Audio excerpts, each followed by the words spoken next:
We're talking spring news, TGFBI, and our do not draft players on Underdog Best Ball here on the RotoWire Fantasy Baseball Podcast.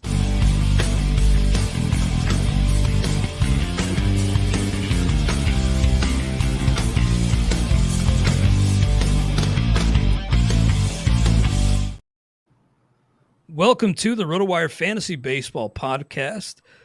We are sponsored by Fantrax, the most customizable free commissioner service in fantasy sports, and Underdog Fantasy, home of the biggest best ball contests in the industry. Clay Link here with Todd Zola. Great to be back on with you, Todd. And you're on location in Florida. So thanks for, even though you're traveling, doing the pod. And I know you're getting set for AL Labor tomorrow. Were you able to catch any games down there in Florida? Yeah, I'm in West Palm Beach. Was able to get to Jupiter on Tuesday night, see some Red Sox and Miami.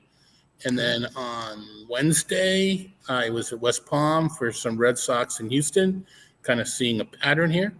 And yesterday, I got to hang out with the one and only Ron Chandler, his fifth row behind the home plate seats at the Mets Stadium, Fort St. Lucie. And we caught the Mets. And who was the Mets? Who beat the Mets? It'll come to me. Oh, the Braves. The Braves beat the Mets. So, yes, I've seen the pitch clock in action. I've seen violations. I've seen I have not get to – Ron was telling me all about Max Scherzer and how he plays with the batters' heads as far as the clock goes. Did not get to see that in action. Yeah, it seems like the pitch clock may work in Scherzer's favor. Talked a lot about how pitchers adjusting to the pitch clock. Seems like hitters having a little trouble too. And with a guy who's forcing the issue like Scherzer, it just makes him all the more difficult. Sometimes you force your own, you see what you want to see, right? And to me, it looked like some of the hitters looked a little rushed. And I don't know if this is going to be the case. I don't know how much it's going to matter to us, but I wouldn't be surprised if we see more first pitch takes, just because the batter isn't kind of in his routine yet, and he may need that first pitch to get, because he needs to get in the box and be ready, or he gets a called strike. So I wouldn't be surprised if we see some first pitch takes more than normal, and then you're kind of in your routine in the box, in and out. What I do know is, having watched it and having the batter need to be ready at 8 seconds, Nomar would be about halfway through the first glove by the time he needed to be in the box. So I do think it's going to take a little bit of getting used to. And if a guy was buzzed and, he kind of did he kind of had a little bit of walk around, collect themselves, the timekeeper at the bell, the timer, it gave him a few seconds to kind of collect themselves. So, what if that was a strategy, was to buzz a guy to get him back in the box 15 seconds later, I saw that with Ben Joyce. Like he threw one high and inside, and then the guy had to get back in a hurry. And well, the one that I saw, the umpire gave him a beat. So maybe there was that they saw that, and they didn't. They don't want that to be. You don't want to throw up and in as a strategy to get. You know what I mean? So maybe they collected that. I don't know, but it's going to take getting used to. The other thing to keep in mind too is the clock, I think, is here to stay. But the timing, they could add 5 seconds. I think that could change. I think they could add 5 seconds. Yeah, if they feel the quality of the game is detracted with batters having to get in so quickly, I think they may. Whatever, it's a work in progress, and we'll just have to see. I am glad that I won't have to watch guys like Nomar Garciaparra adjust their batting gloves 50 million times. But players are such creatures of habit, and they're not just. They're not superstitious, but players are a little stitious, and their routines, getting thrown off may affect them a little bit. It's just to get out of the routines, and I think it's easier for a pitcher to figure out his routine than I think for a batter. I think the pitcher can probably change his. I mean, we know that Louis Garcia from Houston is going to have to change his motion, because not so much necessarily the time clock, but they're looking on box, and his motion went from the windup is kind of illegal. Yeah, Kevin Gausman balk now, right? Yeah. Kevin Gausman is going to have to change his motion. Then there's the Kenley Janssens, who are already working in the bullpen to work faster.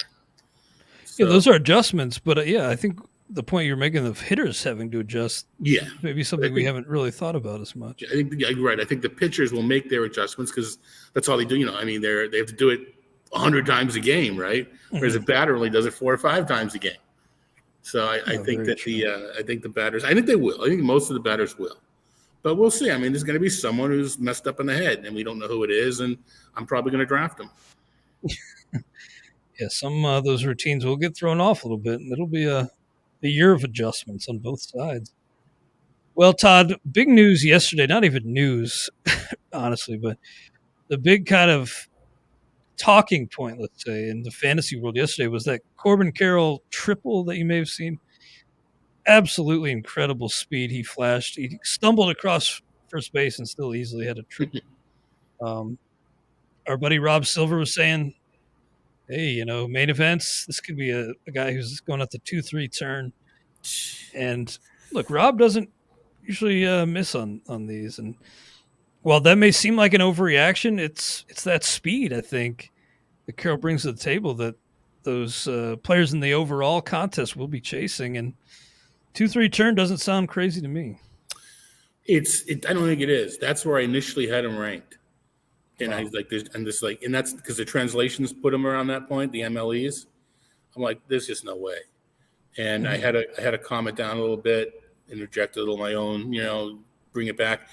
We're going to talk TGFBI in a little bit. I got him in every one of my first few TGFBI drafts. Then I said, I got to start to, get a few other players than Corbin Carroll, and his ADP jumped in the underdog, so I backed off a bit. But yeah, it's more number scouting than me. Our friend Eric Cross is all over him as far as having seen him play. Several other scouts are very high on him, but the translations are just silly. If he can hit left-handed pitching, he's going to be a difference maker. And you're right. I do think, and I kind of, the reaction to 2-3 turn was like, I'm not so much for me getting him, getting him because I'm not going to pay that price.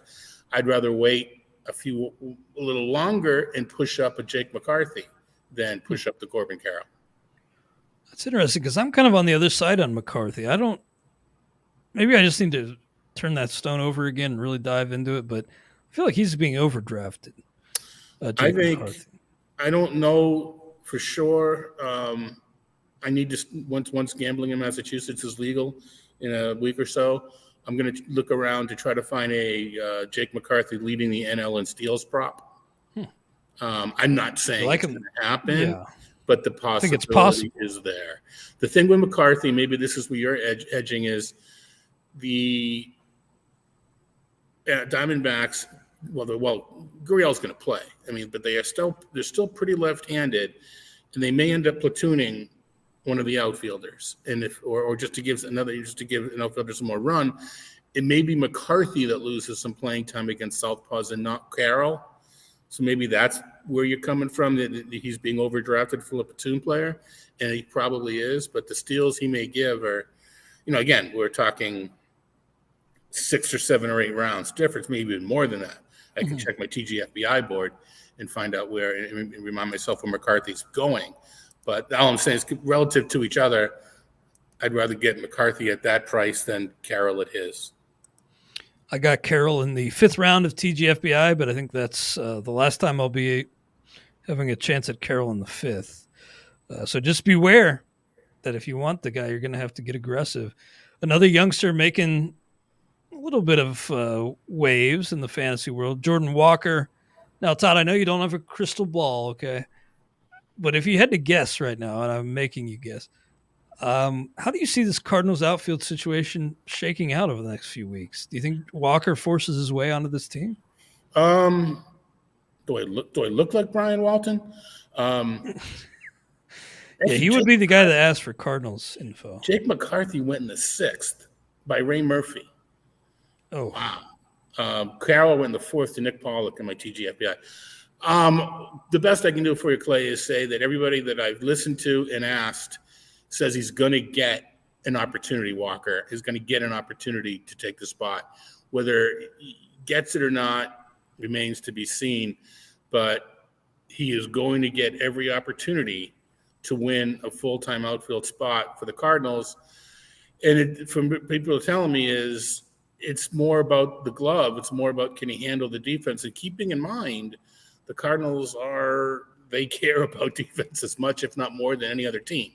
So that's left field. They just it's like, not like a Manny Ramirez, which my examples, you really date myself. You can see how old I am by some of the, some of the players. Not too dated examples, but Manny Ramirez.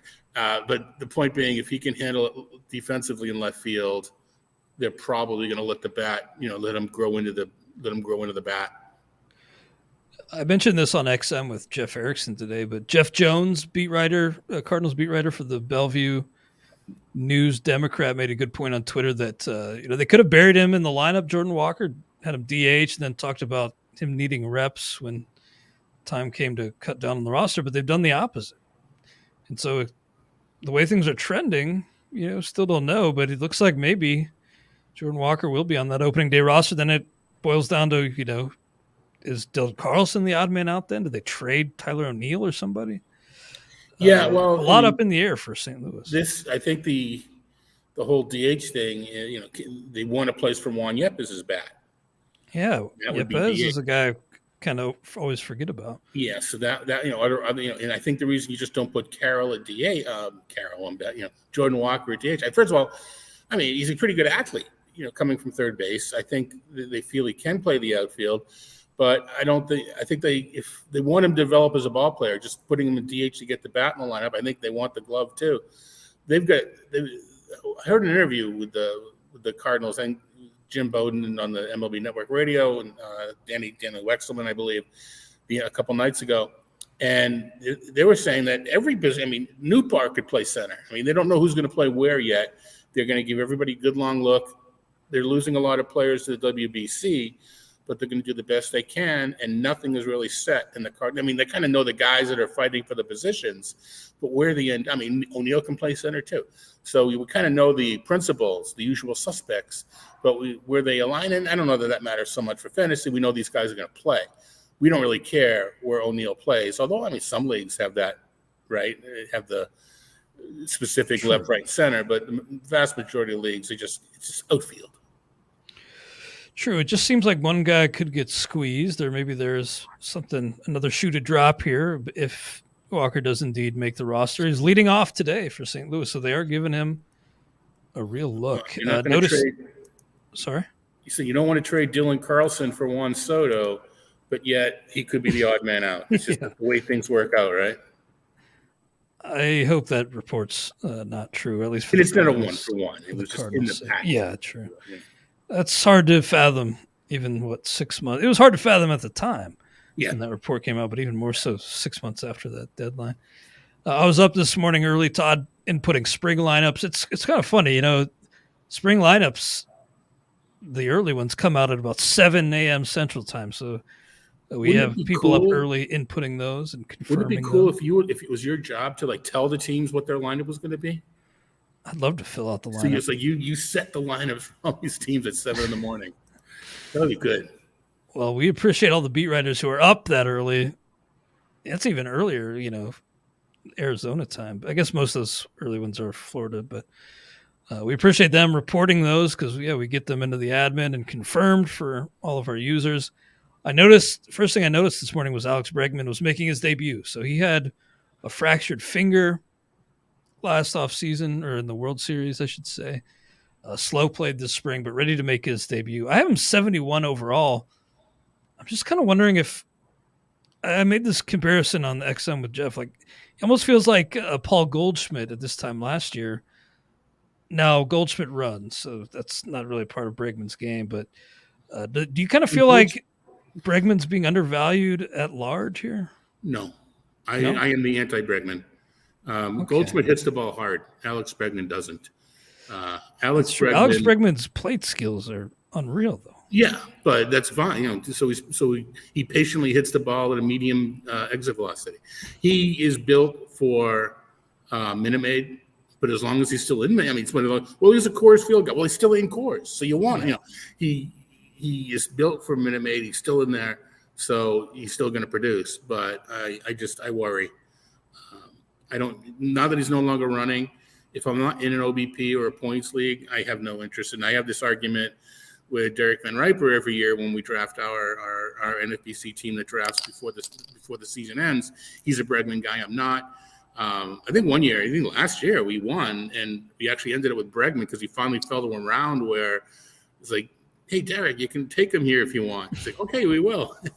But yeah, it's the batted ball data. He is so reliant on the Crawford boxes that I kind of want my player to have skills that go beyond needing the park. And here I am going to be drafting Adam Duvall in AL Labor because the park's built for him. So, it goes both until my argument doesn't meet my narrative. Then it's the narrative's true until it doesn't make my case.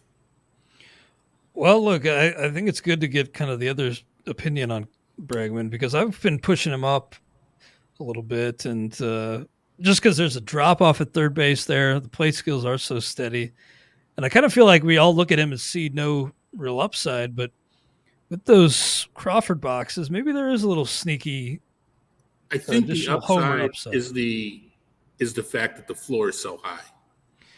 Yeah, he doesn't really need it when you got that kind of floor, I guess. Yeah, and it's weird. Third base just gets ugly after him. You're usually the upside guy, and I'm usually the floor guy, and we're kind of flipped. Yeah, we're kind of flipped on Bregman, but it's good to hash that out because, just kind of it feels like he's kind of in this dead zone between tiers of third baseman, and it feels like he'll, in my opinion, he'll probably go closer to that front or the closer earlier tier than the later tier of third base. Just setting up my tiers. Let's see if I can figure out where I have Bregman ranked relative to any the other players. I actually only done AL only. Where do I see him? Man, I don't see him. So if I'm not looking up high enough, it must. Oh no, you know what? In a mixed league, I've got Bregman as the in between Arenado and Gunnar Henderson. Oh, so you have him ahead of Henderson? Okay, yeah. The one spot. It's a buck. It's a 1, 2, 3, 4, 5, 6, 7th, and if you put Wood at shortstop, I have him as the sixth highest third baseman. But I think you're right as far as drop off goes, because next on the list is Josh Rojas, Eugenio Suarez, and Cabrian Hayes, who aren't bad players, but I think that's a pretty decent drop. Once you get I think as people draft and stare into that abyss at third base, people will kind of push Bregman closer to that earlier tier. Just looking at the remaining. They're definitely doing it in Arenado. I mean, I have Arenado just one click ahead of Bregman, but he's being pushed up closer to Austin Riley. I feel like maybe there is some upside still remaining, but as you said, you don't even really need it. Where with the floor being so high on Bregman, the context, the Crawford boxes. When I think of upside, I think of a skill popping. The upside for Bregman is if he just luckily pulls a few more fly balls and ends up with more homers. Yeah, maybe he chips in a 5 bags or so. He could, and you know what? With the new rules, I haven't looked at Bregman yet, but with the new rules, he might. Maybe. He's a heady player, so maybe he'll figure it out. Well, we got a few other spring notes to touch on, but real quick, a word from one of our sponsors on the podcast, Underdog. Fantasy baseball season is underway, and there's no better place to play than Underdog Fantasy, the easiest place to play fantasy baseball. Right now, Underdog has MLB Best Ball tournaments live, including the Dinger, which I've played a few and super fun. Dinger has a $500,000 pot in total prizes. In Best Ball, all you do is join a contest, draft your team, and that's it. There are no waivers, no trades, and no in-season management. Draft 20 rounds of players and get the best cumulative scores in your starting lineup. 3 pitchers, 3 infielders, 3 outfielders, and 1 flex each week of the regular season. Getting started is simple. Go to UnderdogFantasy.com, sign in with the promo code RWMLB, and not only will Underdog double your initial deposit up to $100, but you'll also get 6 months of our RotoWire subscription for free. Again, that's Underdog Fantasy, promo code RWMLB. Draft your $100,000 Dinger team today. We'll be talking a little bit more about Underdog later in the show with our Underdog segment. And the topic today was do not draft players on Underdog, which I found my do not draft players are harder to come up with than my favorite sleepers. So It's kind of a tough list for me to come up with, but I got 5, and we'll get Todd's picks for Do Not Draft later in the show. And those are Underdog specific, by the way. But Todd, I wanted to talk a little bit about Jared Kelenic. You probably don't want to talk much about him, but look, he's another surger. He's got 3 homers already. He had another one Wednesday. AL labor with you and James and Jason Collette and all these great minds, including multiple from RotoWire. Really interesting to see how the field treats Jared Kelenic, because it's still going to have a lot of skeptics, but maybe he's swaying some people. Would you consider yourself more toward the skeptic side, or is he starting to maybe win you back, or at least get you sniffing around again, Jared Kelenic? I'm not anti-Jared Kelenic, and he would be somebody that I would be interested in. Different time, different place. Labor, it's an auction, and I'm going to have some certain targets that I'm going to go after. And I'm not, if it goes too high, I will drop, but I will get the second to last bid in. And I don't know that I'm going to have the capital, the budget to pay what I think is going to cost for Kelenic with his recent surge. And it's just the kind of, I think people are going to be looking where I'm going to be drafting my upside elsewhere. I think people will be into him. He's too good not to figure it out, but he's just been historically terrible. It's kind of one of those things where it's something's got to give, if you will. And I think he will be fine. The other thing about labor is it's old school in that there's a reserve, but you can't just, oh no, Kelenic's in a slump. I'm gonna put him on the bench until he snaps out of it, and I'll activate him. You can't do that in labor. You have to play through the bumps, play through the Colorado starts if you're in the NL. You could drop him. You can just release him, and then someone can pick him up for fab. But if he's active in the MLB, he needs to be on your roster. Yeah, so if he struggles again, you have to eat all that. And that actually, last time I was in labor, I had to do that with Kelenic. And it hurt. I was wrong on him as a prospect coming up, but this feels like this is now like post-hype hype. Like he doesn't even fit into the post-hype sleeper anymore. He's kind of got the post-hype. He's a post-hype surger.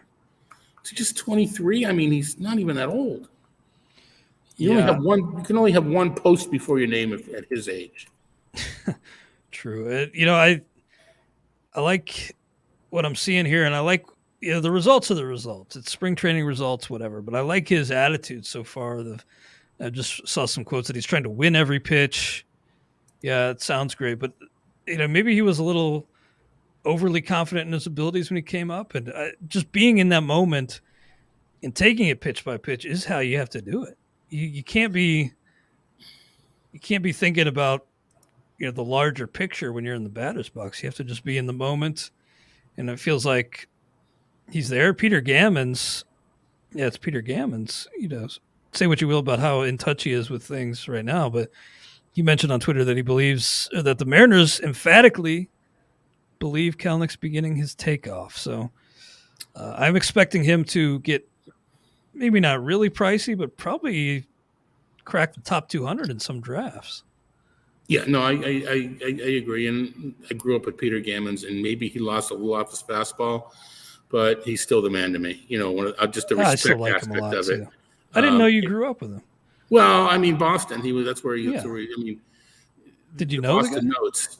The Gammons notes were second only to USA Today, and I still have a lot of respect for him. Survived a stroke, and he's a rock and roller.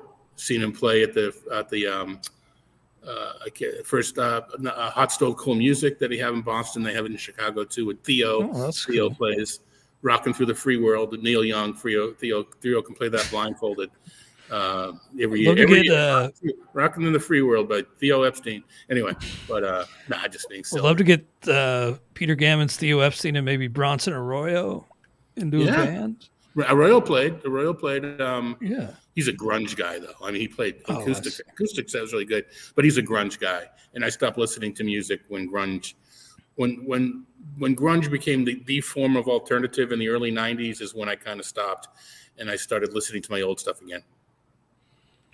I hear you, man. I'm already reaching that point where I can't really listen to new stuff. I know I'm missing pretty much revisit the 90s, early 2000s. And I Well, know I'm missing some new stuff, but whoa, Jazz Chisholm hit a home run. Nice. Okay, good. nice. Well, let's boost him up a couple rounds. I kid, of course. Jose Miranda, Todd, skipping out on the WBC. I'm kind of just wondering what your concern level is here. Could be limited to first base, DH early on. As long as he's playing, should be okay. But given that he did skip the WBC as a result of this and not able to play third, do you worry a little bit about Miranda's shoulder? I was unaware. I've been traveling this week. Was unaware that he had an issue because I like Jose Miranda as a player based upon the underlying Statcast type metrics.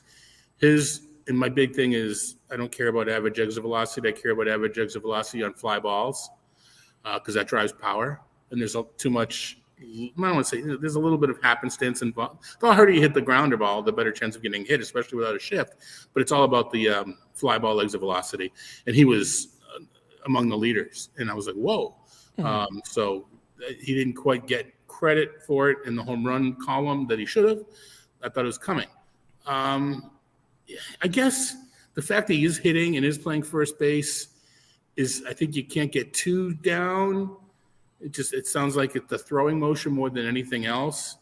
But and when we talk underdog in a little bit, I'm sure one of us is going to use the word injured and maybe the word not before it.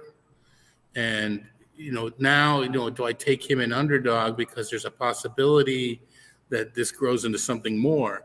So if that means that I'm concerned, I guess I do. But I'm okay with the fact, if I'm a keeper list and I got Miranda, the fact that he can still hit is optimistic. Yeah, I'm with you. I was really excited. I'm maybe lowering him like a few spots in the overall list, but not a ton until this, affects his availability at the plate. Then I might have to get serious. But arbitrary endpoint alert. After the start of May, he hit 268, 325, 426 with 15 homers. So really that bad first month was really the only time he had significant struggles, Miranda. Yeah, and he should have even had more power than he did. Yeah, and I think he got sent down and then he was called up right away the next day after Royce Lewis got hurt. And maybe it was a comfort thing. Like now that he had a leash, he finally found a little bit more comfort and found himself in the box.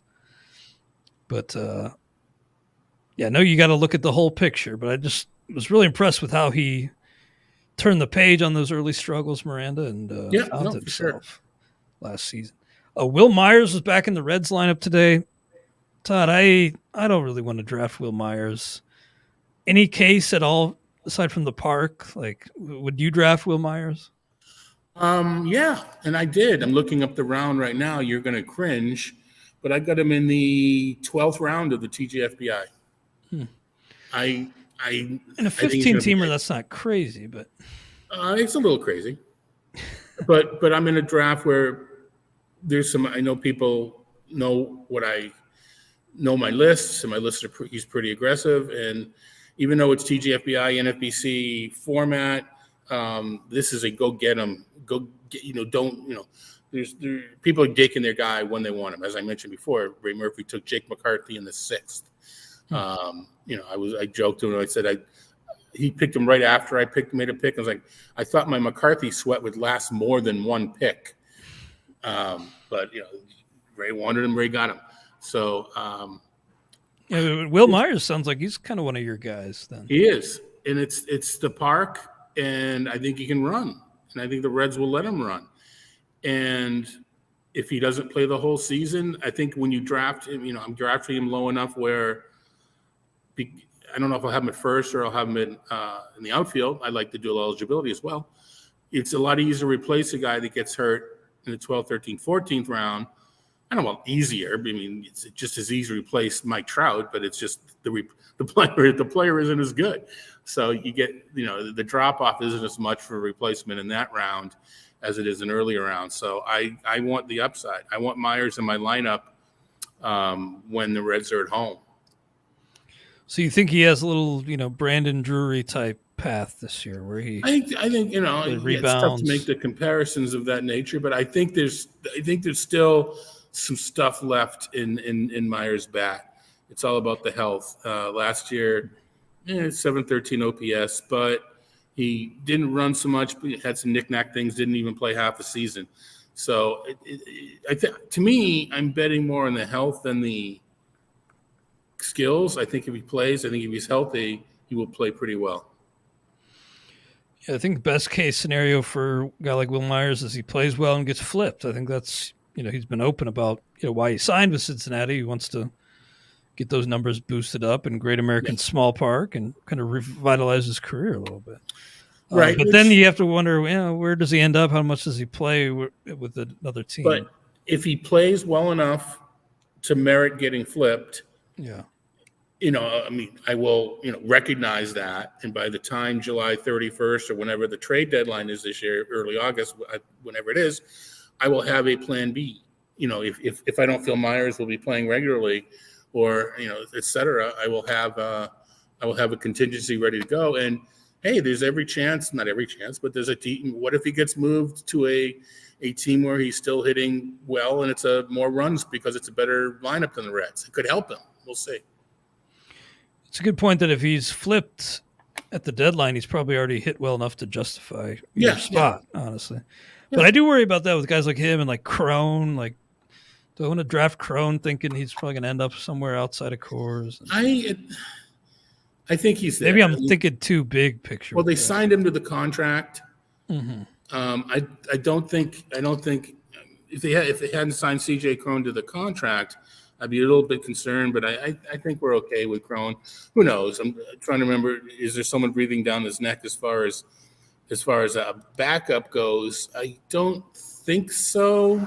Not really. Michael but Togby is listed, but I don't think any of their minor leaguers are going to come up. So unless they want to move Nolan Jones over to first, which I doubt, I think he's pretty safe. I suppose the Rockies are notoriously hard-headed about trying to compete too. So maybe they don't trade him, but that's just something that's been in the back of my mind with Crone. I mean, yeah, I guess Chris Bryant, and yes, if you hear that sound, it is what you think it is. Chris Bryant could move to first, and Veen, one of the outfielders, young outfielders, could move in. We could see Veen this year, maybe. Yeah, and then and so sure, there's a pathway. I mean, if someone offers the Rockies a decent amount for Crone, I could see it, but I don't think it's going to prevent me from drafting him. Well, we'll talk a little bit about the Great Fantasy Baseball Invitational in a second, but let's first throw to a quick word from our Blue Wire sponsors.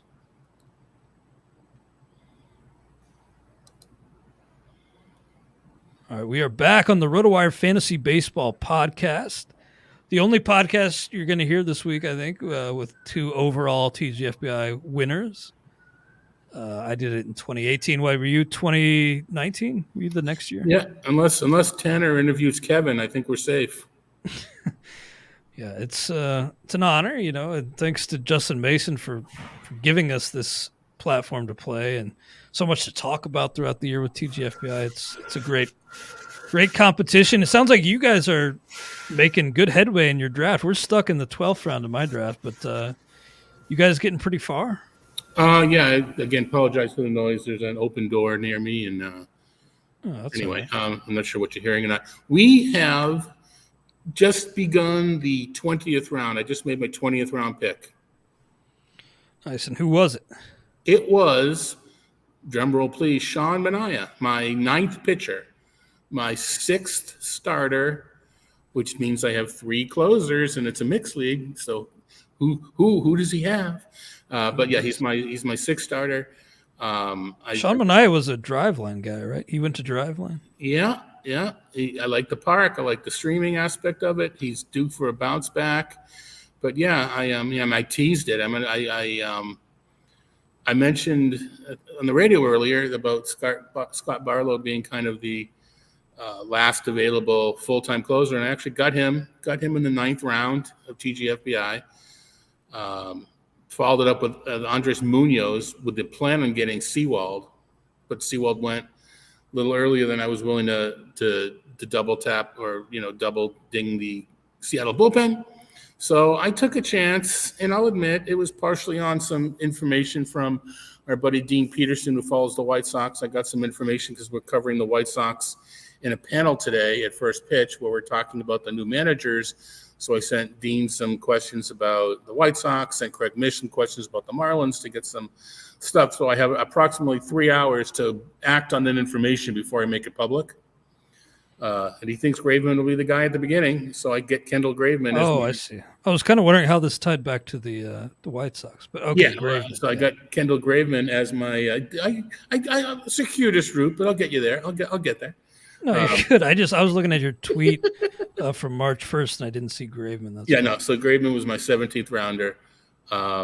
So it is an overall competition, and I think you do need some saves. The year that I took it down, I got Kirby Yates, who was not – he ended up being the best closer, but he was like a 15th or 16th rounder, which is what you need to do in these leagues in order to win the overall. So I'm kind of hoping again, maybe, I'm not – I hope Liam Hendricks is back, May 1st, and that I have to drop Graveman just because. But, who knows what's going to happen. And Munoz versus Seawald – I don't know, and we'll see what Barlow does. So we'll see. The year I won it, I had Blake Trinan somewhat late. And so, it is important to hit on one of those guys. And I think I got Munoz, too, in my draft, 10th round, just like you did. I feel like he's the guy, maybe he's going a little bit higher than Trinan was. It might have been around the same spot. This is a guy who does have the skills to be the number one closer. Now, maybe he does have to continue sharing it with Seawald, but that team's going to be pretty good. And if Munoz gets to, 25 to 30 saves, I mean, maybe not number one, but a top 5 type of closer.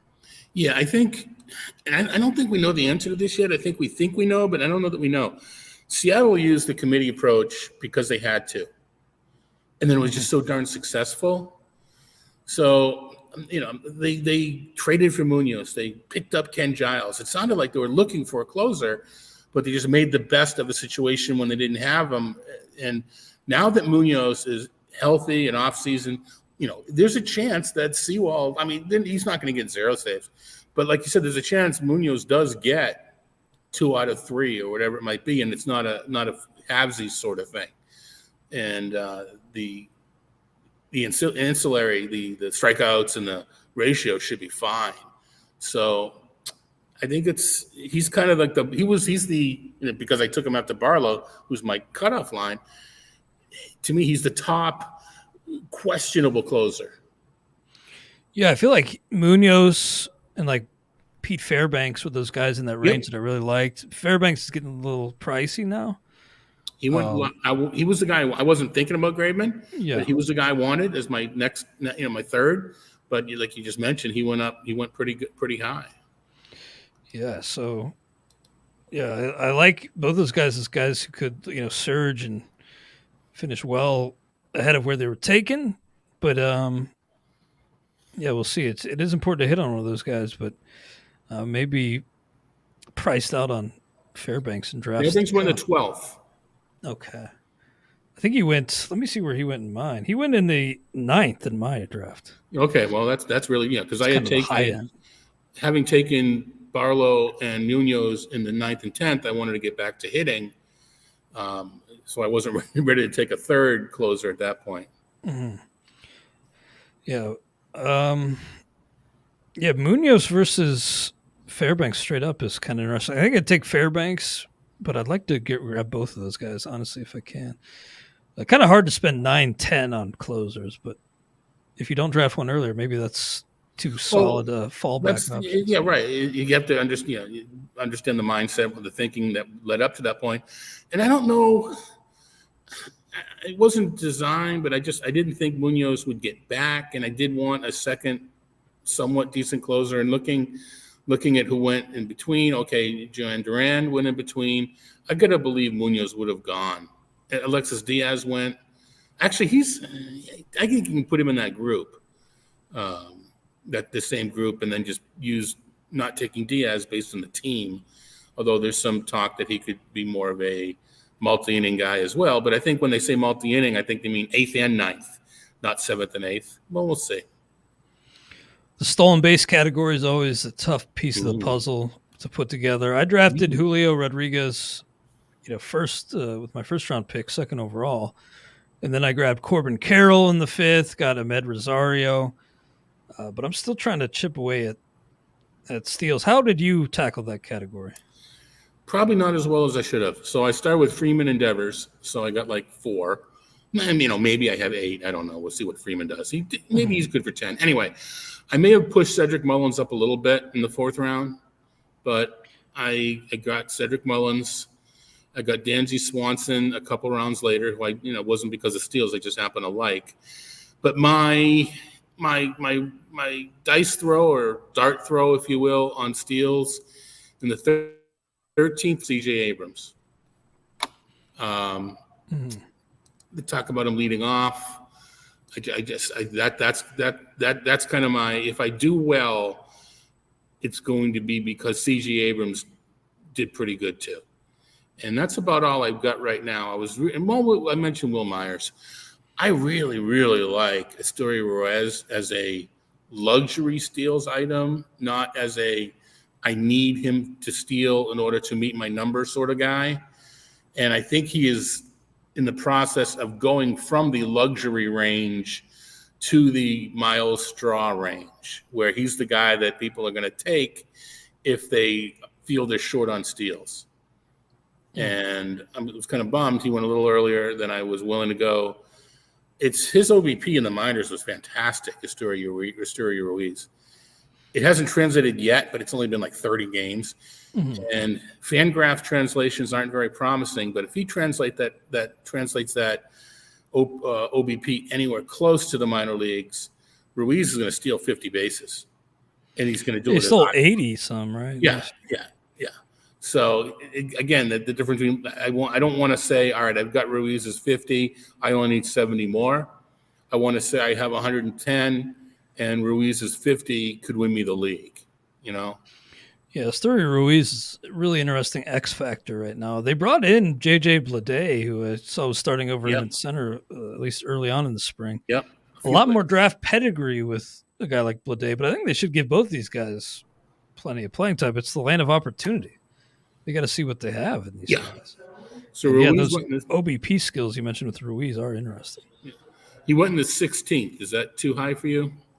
Estuary Ruiz, maybe if you're in a tough spot with steals. Yeah, it that seems like a little aggressive. But yeah, I think that's around where you can think about taking the chance. Now, I was on the road, and I'm not going to use this as an excuse, but I had a pre-draft, and I put Austin Hayes in, and that's who I got. Had I been, making the pick live or, thinking about it, et cetera, I may have taken Ruiz to make sure I get him at that point. But I'm, no crying over spilt milk. I didn't get him. I'm not unhappy at all with Austin Hayes. Kind of happy about it. But that would have been my chance to get Ruiz. He'll definitely be a player to keep an eye on, and in drafts to come, if he's looking like he has playing time, that speed's going to really tantalize, and somebody's going to jump him aggressively. Well, Todd, let's switch gears here a little bit and get into our Underdog Best Ball segment of the week. Tough one this week, at least for me to come up with. Our top 5 do not draft players on Underdog. By the way, with Underdog, definitely be sure to use promo code RWMLB. They'll not only double your initial deposit up to $100, but you also get 6 months of RotoWire for free. So really a heck of a deal. And I'm having a lot of fun playing on there. Again, promo code RWMLB. But the guys I'm not ending up with, not drafting on Underdog, really are, contest specific. A lot of these guys getting pushed up because of the format. Like a guy like Kyle Schwarber, who's number 1 on my list, ADP 16.2 on Underdog. That's one that maybe it's a disconnect between Roto and this points league, and the outfield madness that we've talked about. But 16 for Kyle Schwarber seems way too high, even in a points format where he's not docked for the low average. This feels one where people are chasing the outfield position a little too much after that first tier and pushing Kyle Schwarber up more than he deserves. I got him ranked 13th overall for best ball. Yeah, in this format, using the outfield replacement, blah blah blah. Schwarber's my 13th overall. Now I usually haven't gotten him, but I think I can see where it's coming from. I'm going to be honest. I did not do picking my players because you got me on the road and et cetera, traveling this week. So I'm going to do more of a. I'm going to do more about Phil. You said do not draft. I'm going to be more of a complete the following sentence. Do not draft. So my first do not draft is do not draft your third infielder before you have at least 3 outfielders and 3 pitchers. Okay. That's a little, it's just more that I have to type down, but that's a good way to go about it. So I got that down so that people can just put weight on infield. Yeah, it's crazy the infielders that are still sitting around late. And with that in mind, kind of leads into my next guy, Bobby Witt Jr., ADP 32. You don't need steals to compete in the category. I wonder exactly how valuable the bat will be in this points format. And ADP of 32 with guys like Real Muto hanging around late, all these great infielders late. I feel like Bobby Witt's honestly kind of a bust pick at 32. In this format. For sure. I think I agree with you there because I have him 48th overall. So I will agree as far as that goes. I'm going to come up with some players just because. But my next, and I kind of alluded to it earlier, do not draft anybody who's hurt. You only get 10 active players, and you get 20 spots. You're going to get players that are hurt, and there's no pickups. Placement. Yeah, no pickups. People are taking Bryce Harper. All right, you know what? There's my do not draft. Do not draft Bryce Harper. And I don't know if he's on your list or not. No, he was not on my list. Harper. People, what they're saying, and this is a cut line sort of format, and where after a certain time, the top 2 teams make it, and then they keep cutting them down. So what people are in their glory minds are saying, if I can get to the playoffs and then Bryce Harper comes back, I'm going to win it. I want to get there first. And I don't think this is my first in the format. So maybe that is the way to go. But I don't believe it is, at least from where I'm sitting, which right now is in West Palm Beach behind this big orange thing. But so I'm not drafting Bryce Harper because I think that spot's too valuable. I want to get to the playoffs. And who's to say that he's going to carry you anyway? So do not draft Bryce Harper. I like that one too. I considered him for my list because I'm with you. Like, if he's not going to give you anything over the first 3 months, that's just a dead roster spot through the first prelim stages of the contest. So I'm with you there. And I actually have 2 outfielders next up on my list. Adolis Garcia at 43 on Underdog. He really, as a do not draft player for me, carries over to Roto as well. Just don't get it. He's played well the past few years, don't get me wrong, but that's been despite some really shaky plate skills that I think leave him open to some significant downside. So I have him on my do not draft at 43 on Underdog. And then the other outfielder, Luis Robert, ADP 48.8 on Underdog.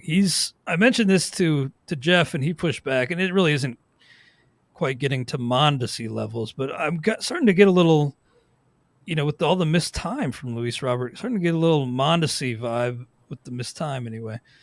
And at that price point, I just think it's too steep.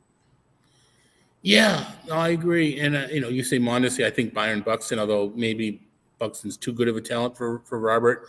But I think Robert's talent for a while was in that Buxton range. But I'm with you as far as that goes. Now, I actually had a player. All right, so Musgrove fits into the injured. So what I'm going to say is I'm going to use Yu Darvish, and it's more about and I know that you don't get a whole ton of 2-start weeks, but I'm going to shy away from the rotations that have 6-man rotations because that reduces the ability to get a 2-start week even further. Mm-hmm. And it's those 2-start weeks that really bump up your points when you only got 3 pitchers. And the way I play is I want my first 2 pitchers in there every week, and I'm looking for a guy to spike in that 3rd week. So I need the 2 starts. And San Diego and some other teams just aren't getting as good as Darvish is. It's going to be – he's just not going to get if you get 32 starts in 26 weeks, you're only looking at 6 or 7 2-start weeks the way things play out. And then you're down to 4, if that, with 6-man rotations. So Darvish is, I'm going to say Darvish as my representative for pitchers on staffs with six-man rotations. Nice. My final do not draft player on Underdog for this year is Hunter Green, and this pains me to say as a Reds fan. But at ADP 91, that's even higher than he's going in most drafts I see. So much working against the guy. Bad park to pitch in, brutal park to pitch in, frankly. I mean, it's reaching Coors levels. A Great American Small Park in terms of runs scored. Bad team, 2-pitch guy, and as great as that fastball is, if hitters are sitting on it, they'll poke it out of that park. So Hunter Green is a guy that, with the talent, I think people are chasing the upside, but I think it'll be a year or two more before it really comes together in full for Hunter Green. Yeah, that's a good one. It's nice to hear you, be non-biased about the Reds. When you said bias Green, in the other direction. Yeah. Negative bias. When I hear you said Green, I'm thinking Riley Green, who's actually on my I like this guy list. And I'm going to go with a guy, and it has nothing. I was trying to think of guys inherent to underdog strategy. So I'm a little out of my element. I'm not in my room. I'm like in a big hallway here, so I'm a little slower today. I appreciate you doing this. Yeah, kind of. Yeah, just a little. But anyway, I'm going to use a guy that I'm going to say Spencer Strider. Okay. And I kind of alluded to I want 2 pitchers who I expect to be in my lineup every week. When I'm at 12 in this thing, I got Burns and Cole like twice. So I want 2 pitchers really early. It doesn't have to be Burns and Cole. And then my third pitcher, I'm drafting 6 pitchers total. I was at 7. I'm drafting 6 pitchers total. I want one of those 4 to just pop in that week. To me, with Strider's being drafted, he's being counted on every week. And I don't know how many innings he's going to get. And I think the innings going to be tempered. So the same way as in Roto, the same reason here, I don't see him getting the innings commensurate with his draft price. Hey, that's fair. I know we differ on Strider, but you make a lot of good points. So my top 5 do not draft on Underdog: Kyle Schwarber, Bobby Witt Jr., Adolis Garcia, Luis Robert, and Hunter Green. And Todd's do not draft your third infielder before you have at least 3 outfielders and 3 pitchers. Do not draft anybody who's hurt, including Bryce Harper. Do not draft Yu Darvish and then Spencer Strider. Well, great stuff, Todd. That'll do it for the Underdog Best Ball segment today. And before we transition back to TGFBI talk, I want to bring you a quick word from Fantrax. Fantrax is the most customizable fantasy platform in the industry, offering the greatest fantasy experience for your dynasty, keeper, redraft, and best ball leagues. Coming from another service, Fantrax makes it super easy. If you're fed up with your commish service, there's really only one place to go, and that's Fantrax. You can import any of your current leagues and customize if needed. They're just a quick email away from anything you need adjusted. Fantrax offers the most in-depth player pool in the industry, including minor league players. Do you need a customizable commissioner service for your fantasy league? Fantrax offers more customization than any other platform. And the best part of it, it's all free. Also, if you're a Vlad Jr. mark like myself, you can sign up today and be entered to win an official MLB signed jersey from Vladimir Guerrero Jr. Simply go to fantrax.com/RotoWire and sign up today. That's fantrax.com/RotoWire. Fantrax, the home of fantasy sports. So as we wrap things up today, Todd, I wanted to just get to a few more of our draft picks here in TGFBI. How did you address the catcher position? Real quick, before I don't mean to interrupt, not something to interrupt, but I'm looking on Twitter. The Red Sox are shifting on Joey Gallo, using the left fielder and the rover position in right field and leaving left field completely open. Now, keeping in mind that they play, and this is Will Middlebrooks pointing this out, otherwise known as Jenny Dell's husband, with the short left field wall. Worst case scenario is, it's like a double regardless. So this is why you can still do interesting defensive linemen within the rules. The four infielders are playing where they're supposed to be, but there's literally the left fielders in right field. I was wondering, I figured Joe Madden, but he's not at the team, would be the first to do something like this. It's interesting that it's Alex Cora. We'll see if he does it in the game or whether he's just practicing with it in spring training, because they're not at JetBlue. They're not at JetBlue. They're on the road. They must be in Minnesota's home park. But that's interesting. But as far as catchers go, speaking of Minnesota, I'm only halfway done with my catchers. I did not want to wait as long as I did, but I do have one guy that I am very much interested in as a late pick, so I didn't get too worried about it. I got Christian Vasquez, I think maybe the 19th round, which I like that. I'm going to take a shot with my second catcher, and I don't know that anybody's listening. I don't know how long I'm going to wait. Call me a homer, on the Red Sox homer, if you will, but I think it's more about just being aware of than it is being a homer at this point. I think Jorge Alfaro, if he doesn't win the job, is going to get a significant portion of the Red Sox catching job. He can hit. And so I'm non-roster invitee, right? Yeah, exactly, from San Diego. I'm going to draft him as my second catcher. And if he doesn't work out, I will find somebody else. But I'm going to take a shot at Alfaro. I don't know how long I'm going to go with him or how long I'm going to wait.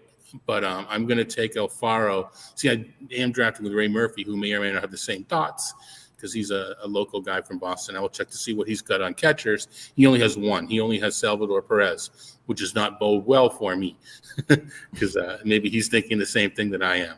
So if you're my TGFBI league and Ray's clock runs out, it's not because I put him in a closet.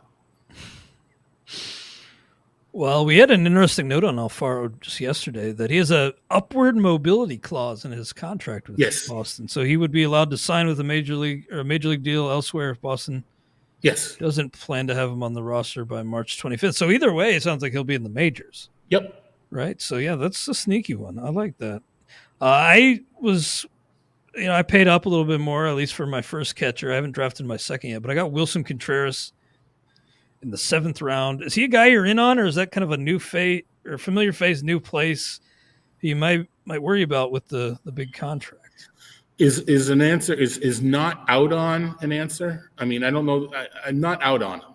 You're agnostic. I'm not saying the park. I'm not. Mm-hmm. He's not on my do not draft list. I don't know. I don't know that I'm targeting him, if you will. I hate to say that. You let the draft come to you. But I'm not going out of my way to get him. But I'm not avoiding him either. Yeah, I'm going to have to figure out what to do with that second spot. But, as we've talked about before, I'm just a little bit more willing to pay up at the catcher position this year because past the most recent years anyway, man, I've found it really hard to have the 14 best hitters over the course of a full season when you got two stinkers at the catcher position.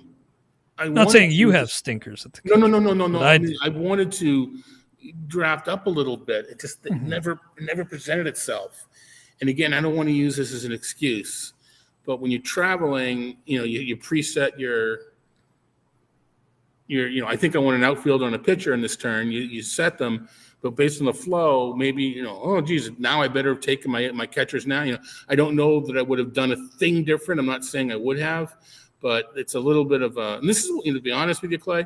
This is why I didn't do the TGFBI the first year that you won it, because I knew I was traveling, and it was on a different platform, and they don't the pre-draft platform is not as robust. You can only do one round at a time, and here you can do multiple rounds and have the queues be different. Mm-hmm. So that's what I've been doing in order to keep it.